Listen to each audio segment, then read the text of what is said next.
In step 3, we are introducing the concept of a stride. The way we do it is we start, again, standing at about a 45-degree angle to the power line, and you put the tips of each of your shoes on the power line. Now note that the left foot is slightly ahead of the right one in order to get the toes of both feet onto the power line. Now you slide the left foot along the power line until you reach the starting point in step 2, and that includes having the left heel off the ground. And then you continue on to complete step 2. Now this seemingly simple step has some things that are very important. After the left foot has gone forward, the pitcher needs to be in exactly the starting position for step 2. Most of her weight is centered above the back leg. And when the stride is taking place, the head does not move forward any further than the right knee moves forward, which is just a small amount. The position of the thigh is straight up and down, both at the beginning of this step and when she reaches the starting point for step 2, leaning slightly backwards. If the pitcher is having trouble with this part, you can stop and practice getting from the starting position of the step to getting to the starting position of step 2. She should be able to stop at that position and lift up her left foot, which would indicate that most of her weight would be still sitting on her right foot. One thing you can do is you can hold your hand in front of her forehead as she's taking this little stride to make sure that the head is not moving forward too much. If you stop at this point to check things, do not continue on to complete step 2.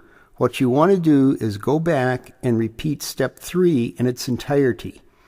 It is important to get the rhythm of this step, not to treat it as two separate actions. In general, that is going to be how we approach each of the steps in this series. You want to take them from start to finish, and if you're having difficulty along the way, you can stop at some point, but then start over and carry it through.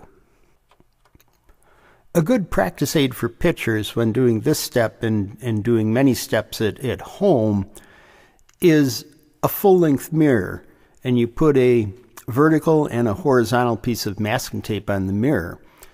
In this particular step, you would want the mirror sitting over by third base so that the pitcher can see the motion of her head on the vertical tape as she is taking the stride.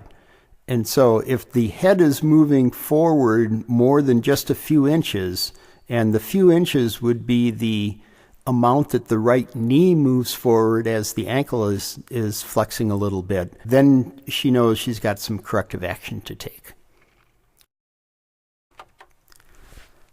Okay, let's take a look at some of our demonstrators and see how well they are doing. So we're looking at this first demonstrator for a few times, and then when I stop the action, I will point out exactly what it is I am seeing, and hopefully you will have had the opportunity to form your own opinions. Now, as she comes down, you can see she's coming down heel first. We talked about that earlier as not being an effective way of being able to stop your forward momentum. The other thing is that you can see that her body weight is kind of centered in between her two legs as opposed to being back on the right leg. You want to keep that back as long as you can. This next demonstrator does everything pretty well. She keeps her weight back nicely and drives off her foot. And when you have a student like this, where you see one thing that you'd like to adjust, you have to ask yourself, is it worthwhile bringing it up now, or can I bring it up later in the process, even though it's being covered in this step? And that's just a balancing act, trial and error, and see how it works. I would identify the one problem here is she keeps her shoulders and hips facing the batter too much as opposed to getting open. And it's right from the starting position, and then they close up pretty quickly.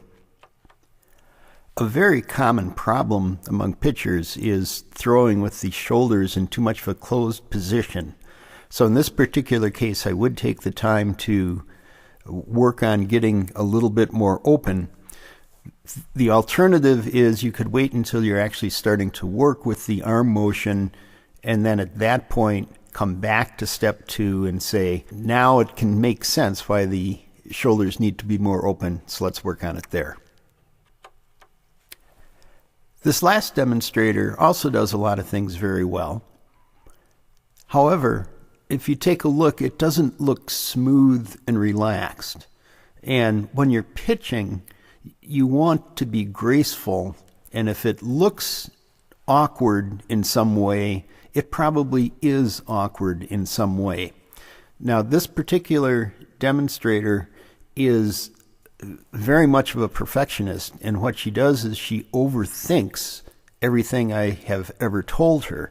And so when I talk about snapping the shoulders closed, suddenly she winds up, really working on that and pushing it closed, and it's been a constant struggle with her to allow her natural athletic ability to just come out and to be relaxed, because the body motions in pitching pretty much are natural motions if you set the student kind of in the right direction. In step 4, we will lengthen out the stride.